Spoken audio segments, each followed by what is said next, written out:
বলিউডের item girl খ্যাত অভিনেত্রী নোরা ফাতেহি এবার বড় ধরনের আইনি জটিলতায় জড়িয়েছেন। সঞ্জয় দত্ত অভিনীত কেডি দ্য ডেভিল ছবির সার্কে চুনে তেরি সার্কে গানটি মুক্তি পাওয়ার পর থেকেই শুরু হয়েছে তুমুল বিতর্ক। গানের কথা এবং নোরার নাচের ভঙ্গি নিয়ে সোশ্যাল মিডিয়ায় সমালোচনার ঝড় বয়ে যাওয়ার পর ভারতে গানটি নিষিদ্ধ করা হয়েছে। পরিস্থিতি বেগতিক দেখে প্রকাশ্যেই ক্ষমা চেয়েছেন নোরা ফাতেহি। তিনি জানান, প্রায় ৩ বছর আগে কন্নড় ভাষায় গানটির শুটিং হয়েছিল।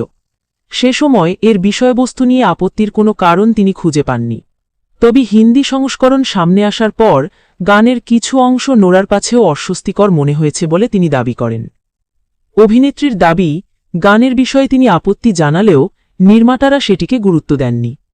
তবে ক্ষমা চেয়েও পার পাচ্ছেন না এই মরক্কান সুন্দরী। ১০ জন আইনজীবীর একটি দল ভারতের স্বরাষ্ট্র মন্ত্রণালয়ে নোরার বিরুদ্ধে একটি অভিযোগপত্র জমা দিয়েছেন। তাদের দাবি, নোরা বারবার এমন সব কন্টেন্টে যুক্ত হচ্ছেন যা অশ্লীল, ইঙ্গিতপূর্ণ এবং ভারতীয় সমাজের মূল্যবোধের পরিপন্থী।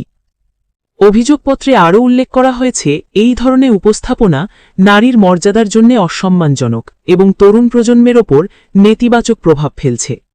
বলিউডের এই জনপ্রিয় নৃত্যশিল্পীকে নিয়ে ভারতে নতুন করে বিতর্ক শুরু হয়েছে। ভারতীয় আইনজীবীদের একটি পক্ষ এখন দাবি তুলছেন যে ভারতে নোরার কাজ করার অনুমতি বা ওয়ার্ক পারমিট অবিলম্বে বাতিল করা হোক।